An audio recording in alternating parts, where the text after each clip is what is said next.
Hello दोस्तों।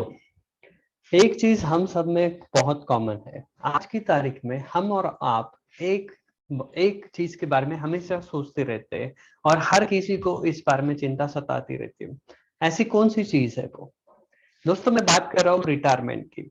अक्सर हमने देखा है कि हमारे देश में जिस तरह से बाहर के देशों में रिटायरमेंट के बाद लोगों को जो सपोर्ट मिलता है गवर्नमेंट की ओर से, वो हमारे देश में मैक्सिमम पॉपुलेशन ज्यादातर लोगों को नहीं मिलता है। इसकी वजह से लोगों को काफी चिंता आज की तारीख में हो रही है। स्पेशली जब हम लोग बात करें पिछले एक साल से लेके आज तक का जो भी सीन है, इसमें हमने काफी सारा उतार चढ़ाव देखा है और इसमें तरह तरह की कठिनाइयां लोगों ने देखी है और उनका सामना उनको करना पड़ा है। किसी की जॉब चली गई है, किसी का सैलरी कम हो गया, किसी को और तरीके से बिजनेस में नुकसान हुआ है और न जाने क्या क्या तरह तरह की कठिनाइयां हर एक किसी क्षेत्र के लोगों ने देखी है। तो दोस्तों, हमारे देश में अगर हम लोग मैक्सिमम लोगों की बात करें तो ऐसे बहुत गिने चुने लोग होंगे जिनको कि हर महीने रिटायरमेंट के बाद में एक फिक्स पेंशन मिलने वाली है। इतना ही नहीं, शायद उनको महंगाई के हिसाब से पेंशन हमेशा बढ़ती रहेगी और बदलती रहेगी, तो उनको चिंता करने की जरूरत नहीं। लेकिन अगर आप ऐसे हैं जो कि आप प्राइवेट कंपनीज में काम करें, आपका कोई छोटा मोटा बिजनेस है, आप अगर प्रोफेशनल है जैसे डॉक्टर्स, आर्किटेक्ट, इंटीरियर डिजाइनर्स वगैरह वगैरह, या आप किसी ऐसे क्षेत्र में काम करें जैसे हम लोग अनऑर्गेनाइज क्षेत्र बोलते हैं, जैसे खेती हो गया या इंफ्रास्ट्रक्चर रिलेटेड किसी और एक्टिविटीज में आप काम करें, जहां पर आपको पता है कि आपको जब आप रिटायर्ड हो जाएंगे, जब हम आप बूढ़े हो जाएंगे, तब आपको पेंशन नहीं मिलने वाला। तो क्या आपको इसकी चिंता सताती है?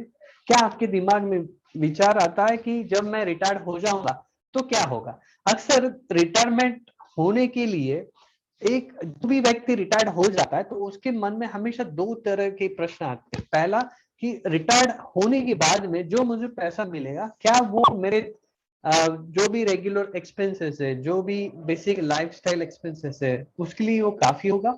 और दूसरा, क्या ये पैसा जब तक मैं जीवित हूं तब तक मिलेगा या नहीं मिलेगा? तो दोस्तों, आज का वीडियो मैं आपके साथ में जो शेयर कर रहा हूँ ये बेसिक इसी प्रश्न के ऊपर आधारित है। इस वीडियो को अंत तक देखिएगा, क्योंकि मैंने सिर्फ प्रश्न की बात नहीं की है, मैंने आपके साथ में इस प्रॉब्लम का सॉल्यूशन भी शेयर किया है। तो इस वीडियो को लास्ट तक जरूर देखिएगा। और एक चीज मैं आपके साथ में शेयर करना चाहूंगा, अभी आप अगर आपकी रिटायरमेंट प्लानिंग की ओर कुछ कदम आगे बढ़े तो अच्छी बात है। अगर आपने शुरुआत नहीं की है तो कोई बात नहीं, देर से सही हमें आज शुरुआत करने की जरूरत है। और अगर आपके पास में सब कुछ ठीक ठाक चल रहा है तो मेरी तरफ से आपको मुबारकबाद, और इसी तरह आप आपके रिटायरमेंट की ओर आगे बढ़िए। तो इसी के साथ मैं शुरू कर रहा हूँ आज का ये वीडियो, और देखते हैं कि हम लोग रिटायरमेंट के जो भी प्रश्न है उसके बारे में हम लोग किस तरह से इसको सुलझा सकते हैं। अगर हम बात करेंगे इंसान के जीवन में, स्पेशली हमारे देश में जो भी रहते हैं, उनके जीवन में मुख्य दो फाइनेंशियल गोल्स कौन से होते हैं, तो वो है एक तो बच्चों की पढ़ाई और दूसरा बच्चों की शादी। और आप इस बात से शायद सहमत होंगे।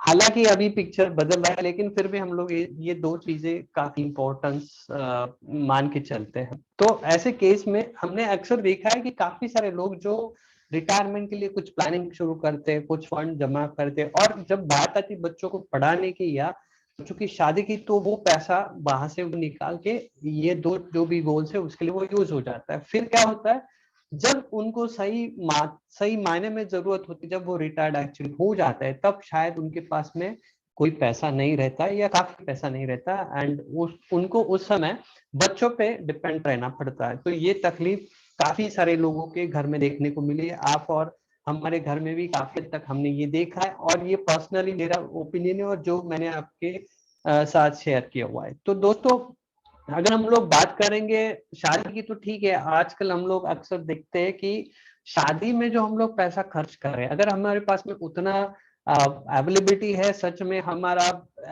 प्रॉपर पोजीशन है, तो हम लोग उसको करें तो बात अलग है। लेकिन अगर हमें ऐसा लगता है कि जो भी हम लोग खर्चा करेंगे उससे हमारे बेसिक या किसी और गोल पर बर्डन आएगा, तो मेरे हिसाब से हमको उस बारे में सोचना चाहिए और सही तरह से प्लानिंग करके शादी का खर्चा करना चाहिए। जरूरत पड़े तो आपको, अगर आपका एलिजिबिलिटी है, आपके डॉक्यूमेंट्स वैसे है, तो आप शायद किसी बैंक से लोन ले सकते हैं, जो कुछ हद तक काम में आ सकता है। दूसरा, हायर एजुकेशन के लिए भी हम लोग जानते हैं कि आजकल हर बैंक में लोन मिलता है, तो बच्चों को पढ़ाना है तो मेरे हिसाब से कम हायर स्टडीज के लिए या आफ्टर ग्रेजुएशन की स्टडीज या हायर ग्रेजुएशन की स्टडीज के लिए जो भी पैसा लगता है वो शायद बैंक से आप लोन ले सकते हैं। तो पॉइंट मेरा ये है कि रिटायरमेंट के लिए ऐसा कोई लोन आपको मिलने नहीं वाला है। इसके लिए जरूरी है कि आपका जो भी फंड्स आपने बनाया हुआ है या जो भी फंड्स आप बनाएंगे उसको जितना हो सके उतना संभाल के रखिए आपके रिटायरमेंट के लिए, क्योंकि उसका उद्देश्य वही है तो उसको उसके लिए यूज करना चाहिए।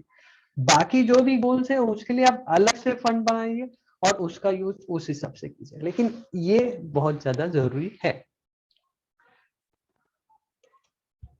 ये दो चित्र आप जो देख रहे हैं, दो फोटोग्राफ्स, तो इसमें आपको कौन सा चित्र ज्यादा पसंद है, कौन सा फोटोग्राफ आपको ज्यादा अच्छा लग रहा है, या किस दोनों में से किसी कौन सी व्यक्ति का जीवन आप रिटायर्ड होने के बाद में बिताना चाहेंगे? जाहिर बात है मेरे हिसाब से आपका जवाब शायद जो सेकंड व्यक्ति है उनके हिसाब से आप जीना चाहोगे यही होगा। तो ऐसा क्यों? क्योंकि मैं आपको इसके लिए बता रहा हूँ कि ऐसा ना हो जाए कि जब हम एक्चुअल में रिटायर्ड हो जाए और उस समय हमको बैठ के सोचना पड़े कि मैंने ये क्यों नहीं किया, मुझे ऐसा करना चाहिए था, यहाँ पर मैंने गलती कर दी, या ये मैंने सही नहीं किया, या ये हम लोग ऐसा कर सकते थे वगैरह वगैरह। तो उसकी बजाय रिटायरमेंट के बाद तो हमको जीना है, हमको खुशी से जीवन बिताना है, तो उसके लिए हम पहले से अगर तैयार हो, पहले से सब कुछ ठीक प्लान करेंगे तो शायद ये जरूरत पड़ेगी नहीं। और साथ में मैं हमेशा सोचता हूँ और ऐसा लगता है, और शायद आप इस बात से सहमत होंगे, कि जब हम लोग रिटायर्ड हो जाएंगे तो मेरे हिसाब से तीन चीजें हमारे पास होनी चाहिए जो जरूरी है। पहला, एक अच्छी सेहत हमारे पास होनी चाहिए। दूसरा, अच्छी अच्छा पैसा हमारे पास होना चाहिए ताकि जो भी हमको बेसिक जीवन जीना है उसके लिए हमको उतना काफी हो। और तीसरा, हमारे आसपास में रिश्तेदार लोग, मित्र, परिवार, फैमिली, जो भी है, फ्रेंड्स एंड फैमिलीज हमारे पास में हो, तो उनसे हमारा रिटायरमेंट काफी अच्छा गुजर सकता है। तो अगर ये सब प्रॉब्लम्स हम लोग देख रहे हैं, ये जो बड़ा प्रॉब्लम है रिटायरमेंट का, तो इसके बारे में जब भी आप सोचते हैं तो आपका जवाब क्या आता है? क्या आपके मन में ऐसा सवाल आता है कि मैं इसके लिए तैयार नहीं हूं, या मुझे इसके लिए तैयारी करनी पड़ेगी, या मैंने इस तैयारी शुरू कर दिया? आप इस वीडियो को देखते समय आपके दिमाग में जो भी आ रहा है, वो जो भी सवाल आपके दिमाग में ही, या जो भी इस सवाल का उत्तर है कि क्या आप तैयार है, ये आप आपके पास रखिए, क्योंकि आप इसको आगे चल के काम में ला सकते हैं। कहीं भी हम लोग घूमने जाते हैं तो हम लोग बहुत सारा प्लानिंग करते हैं, तरह तरह के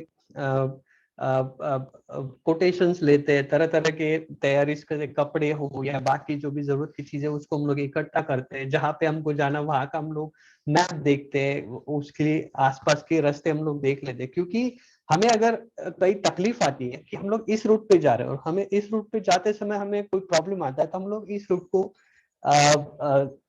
को स्वीकार फॉलो कर सकते हैं ताकि हमें हमारा जर्नी कंप्लीट करने में आसानी हो। या और कोई इश्यूज है तो हमको लगता है हमें फेस करना पड़े, जैसे हम लोग गाड़ी या उसका सब चेक कर लेते हैं प्रॉपरली, प्रॉपर पेट्रोल डाल के रखते हैं, प्रॉपर बैकअप के लिए स्टेप नहीं रखते, क्यों? तो अगर तकलीफ आती है, गाड़ी पंक्चर होती है या कुछ भी होता है, तो हम लोग उसको बैकअप के तौर के यूज, बैकअप के हिसाब से उसको यूज करें। तो इतना छोटा सा चीज के लिए हम लोग इतना सारा सोचते हैं, तो जब हम लोग रिटायर्ड हो जाएंगे तो आप सोचिए इसके लिए हमको कितना अच्छा प्लानिंग करने की जरूरत है, क्योंकि ये हमारा बड़ा वैकेशन है जहां पर शायद हम लोग काम करेंगे या नहीं करेंगे, लेकिन हमारा वैकेशन तो बड़ा होगा, क्योंकि जब तक हम लोग जीवित है तब तक हमको पैसा लगेगा, और पैसा हमारे पास में होना चाहिए जिसके लिए हमको, जैसा हम लोग एक छोटा पिकनिक के लिए प्लान करें तो उससे कई ज्यादा गुना हमको अच्छी तरह से इसको प्लान करने की जरूरत है। पिछले साल एक जो सर्वे हुआ है उसके हिसाब से 51% लोग देश में ऐसे हैं जिन्होंने किसी भी तरह का रिटायरमेंट प्लान के बारे में कुछ सोचा ही नहीं है। उसमें से कुछ 42%, 42% लोग ऐसे थे जिनका कहना था कि जब वो एक्चुअल में रिटायर्ड हो जाएंगे तब शायद उनके पास में कोई भी और इनकम सोर्स नहीं रहेगा। तो इतना सब कुछ क्लियर है, हमारे पास में कुछ भी नहीं रहने वाला, हमको दिख रहा है आगे का सिचुएशन क्या है, जिस हिसाब से महंगाई बढ़ रही है। तो फिर बहुत ज्यादा जरूरी है कि इस सवाल का जवाब हम लोग ढूंढे और उसको प्रॉपर तरीके से प्लान आउट करें। दोस्तों मैं आपको ये हकीकत बता रहा हूँ और शायद आप आज नहीं तो कल इसको देख पाएंगे, या आपने देखा भी होगा आप में से काफी लोगों ने पिछले 1 साल में। तो ये आज की तारीख में ये प्रैक्टिकल बात हम लोग करें। अभी ये जो इशू है इसके लिए कोई सोल्यूशन है? तो काफी सारे सोल्यूशन आज की तारीख में है, जिसमें से एक सोल्यूशन की मैं बात आपसे शेयर कर रहा हूँ। ये जो सॉल्यूशन है ये पेंशन प्लान के नाम से जाना जाता है। पेंशन प्लान क्यों और क्या इसकी जरूरत है, ये पिछले काफी सालों से वैसे हमारे देश में चलते आ रहा है। लेकिन हो क्या रहा है कि पिछले कुछ सालों से जिस तरह से फिक्स डिपॉजिट में इंटरेस्ट कम होते जा रहा है, आप में से शायद कुछ ऐसे लोग होंगे जिन्होंने फिक्स डिपॉजिट्स पे शायद 11%, 10%, 12% इंटरेस्ट पाया, इंटरेस्ट लिया होगा। तो उस समय का जो ट्रेंड था वो अलग था, और उस समय आप जैसे लोगों के लिए जिनको ये मिला है उनको ये इससे काफी फायदा हुआ है। लेकिन आज की अगर हम लोग बात करेंगे फिक्स रिटर्न प्रोडक्ट में, एफडी में 7-7.25% से ज्यादा आपको रेट ऑफ इंटरेस्ट नहीं मिलेगा। और जिस तरह से भी ट्रेंड आगे देख रहा है, तो ऐसा मानते हैं कि हम लोग डेवलप्ड कंट्रीज बनने जा रहे हैं। तो जैसा हम लोग डेवलप्ड कंट्रीज बनने की रास्ते पे चल रहे हैं, उस हिसाब से हमारा जो रेट ऑफ इंटरेस्ट है वो शायद कम कम होते जाएगा। तो ये सबसे बड़ी तकलीफ है। और कोई भी आदमी, जैसा मैंने पहले भी बताया कि रिटायरमेंट जो आदमी होने वाला है या होता है, उसके दिमाग में मेन 2 बातें हमेशा रहती है। पहला कि जो भी उसका जो खर्चा है उसके लिए उसको उतना पैसा उसके पास में रहेगा या नहीं रहेगा। और दूसरा चीज, अगर वो उसके पास में उतना पैसा रहेगा तो क्या वो पैसा जब तक वो जिंदा है, तब तक वो उसको हमेशा उतना मिलेगा, उसके पास में उतना पैसा हमेशा रहेगा नहीं रहेगा। ये 2 सवाल हमेशा किसी भी रिटायर्ड व्यक्ति के मन में आ सकता है जिसको कि पेंशन नहीं है। तो ये बेसिक बहुत ज्यादा जरूरी है कि हम लोग पेंशन प्लान की जब बात करते हैं तो इस 2 सवाल का जवाब पेंशन प्लान आपको दे सकता है। पेंशन प्लान में आप एक इकट्ठा रकम, जैसे हम लोग एफडी कर रहे हैं तो एफडी करने के बाद में हमको एक फिक्स इंटरेस्ट मिलता है महीने का, साल का, जिस तरह से भी हम लोग वो ऑप्शन सिलेक्ट करते हैं। तो उसी तरह से पेंशन प्लान में आप एक बड़ा रकम आप उस कंपनी को दे रहे हो, और उसके बदले में वो आपको आज बताएगी कि आपको जीवन भर कितना पेंशन मिलेगा। और आज जो वो बताएंगे वो आपको उतना, जब तक आप जीवित है तब तक आपको उतना ही पेंशन उसी तरीके से पूरा जीवन भर मिलता रहेगा। इसमें कोई चेंजेस नहीं होगा, क्योंकि ये एक कॉन्ट्रैक्ट की तरह काम करेगा। तो आज जो भी तय होगा ये आपके कॉन्ट्रैक्ट के हिसाब से उतना चलता रहेगा। और आपके जाने के बाद में जो आपने पैसा आज दिया है एक साथ इकट्ठा रकम, वो पूरा रकम आपके नॉमिनी को दिया जाएगा। तो बहुत सिंपल स्ट्रक्चर है, लेकिन काफी अच्छा स्ट्रक्चर है, क्योंकि आपको जीवन भर के लिए कितना पैसा आपको हर महीने मिलने वाला है इसका आज आपको आइडिया पूरा पूरा रहेगा। और साथ में अगर आप बीच में आपकी डेथ होती है तो पूरा का पूरा पैसा आपने जो दिया वो नॉमिनी को वापस दे दिया जाएगा। तो बहुत सिंपल प्लान है पेंशन प्लान। तो इस उदाहरण के लिए मैं आपके साथ में इसका एक वर्किंग लाइव बता रहा हूँ। जैसा इस एग्जाम्पल में मैं आपके साथ में शेयर कर रहा हूँ, तो यहाँ पर मैंने इस व्यक्ति की उम्र, प्रेरणा चौधरी, इनका उम्र मैंने पकड़ा है 41 ईयर्स, 41 साल। और यहाँ पर आप देख सकते हैं कि एन्युटी पे आउट फ्रीक्वेंसी, मतलब आपको साल का पेंशन चाहिए या महीने का, आप यहाँ पर सिलेक्ट कर सकते हैं। इमीडिएटली या आफ्टर डिफरमेंट, इसका मतलब है कि आपको अभी तुरंत चाहिए, अगले महीने से, या फिर आपको कुछ साल बाद चलेगा। तो मैं यहाँ पर सिलेक्ट कर रहा हूँ कुछ साल बाद के लिए, जहाँ पर मैं 10 साल बाद की बात कर रहा हूँ, क्योंकि आज 41 साल में मेरा जॉब चल रहा है या मेरी इनकम चल रही है, तो मुझे अभी तुरंत इसकी जरूरत नहीं है। इसके लिए मैं यहाँ पर 10 ईयर्स आगे का डिफरमेंट पीरियड सिलेक्ट कर रहा हूँ। अब यहाँ पर life annuity with return of purchase price ये मैंने सिलेक्ट किया है। जैसा मैंने बताया कि जब तक मैं जीवित हूँ तब तक मुझे पेंशन मिले, और मेरे मरने के बाद में जो भी मैंने पैसा दिया है वो पूरा का पूरा मेरे नॉमिनी को वापस मिल जाए। यहाँ पर मैंने 50 लाख 50 लाख का अमाउंट डाला है, और देखते हैं हम लोग कितना पेंशन हमें मिल सकता है। जैसा आप देख सकते हैं यहाँ पर 5,15,000 यहाँ पर पेंशन आपको दिखा रहा है।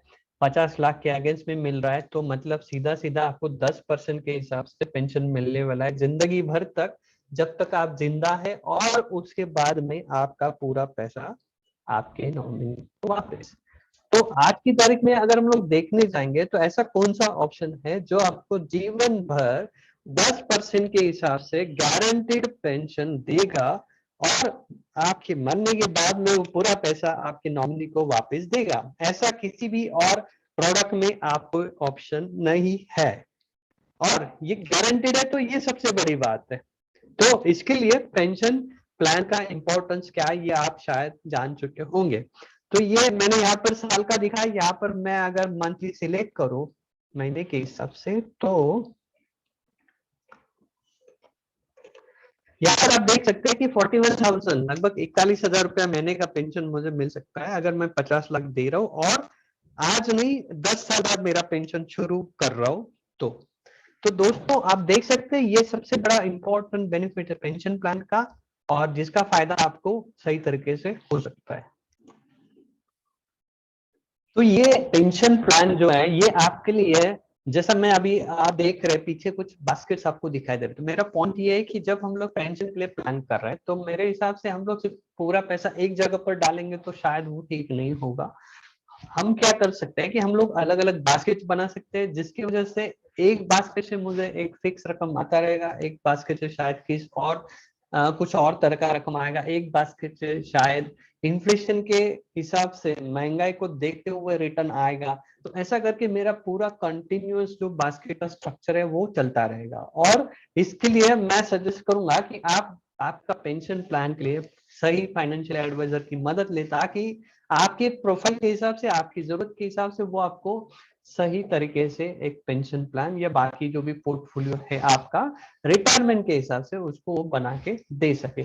और अंत में मैं आपके साथ में एक ही बात शेयर करना चाहूंगा, जैसा मैंने पहले भी आपसे बात किया है कि रिटायरमेंट मतलब क्या। तो रिटायरमेंट मेरे हिसाब से कि यह है कि start of the new life. So हम लोग ट्रेडिशनली क्या सोचते हैं कि भाई मेरा रिटायरमेंट हो चुका है तो मुझे अभी कुछ नहीं करना है, काम नहीं करना है, और कोई भी रिस्पॉन्सिबिलिटी नहीं लेना है। तो बात ठीक है, आपको रिस्पॉन्सिबिलिटी लेने की जरूरत नहीं। कौन सी रिस्पॉन्सिबिलिटी? जो फैमिली रिलेटेड है, जो भी आपने अब तक किया है रिटायरमेंट लेने से पहले, आपने जितना रिस्पॉन्सिबिलिटी वो तो आपने ऑलरेडी कर दिया है। तो उसके बाद में मोस्ट इंपॉर्टेंट रिस्पॉन्सिबिलिटी ये है कि आपने जिस बातों को ये रिटायरमेंट होने तक टाला है, जो भी जिस तरह का जीवन आप जीना चाहते थे और जिसको आपने हमेशा रोक के रखा है, तो उस जीवन को आप अभी जी सकते हैं। सेकंड लाइफ आपका रिटायरमेंट के हिसाब से जी सकते हैं, और आपका जो भी कुछ हॉबीज है, कुछ शौक है, उसके लिए आप काम कर सकते हैं। आजकल हमारे देश में भी उस तरह के ट्रेंड आ रहे जहां पर लोग रिटायर्ड होने के बाद में किसी को बिजनेस करने की इच्छा होती है, किसी को पर्टिकुलर चीज के लिए काम करना होता है, तो वो उनके हिसाब से वो काम करते हैं। तो जब तक आपका फिजिकल लेवल अच्छा है, फिजिकल फिटनेस अच्छा है, तब तक आपको सेकंड लाइफ जो रिटायरमेंट का उसको हर तरह से आपकी चॉइस के हिसाब से, आपकी जरूरत के हिसाब से, और आपको जैसा पसंद है वैसा आपको जीना चाहिए।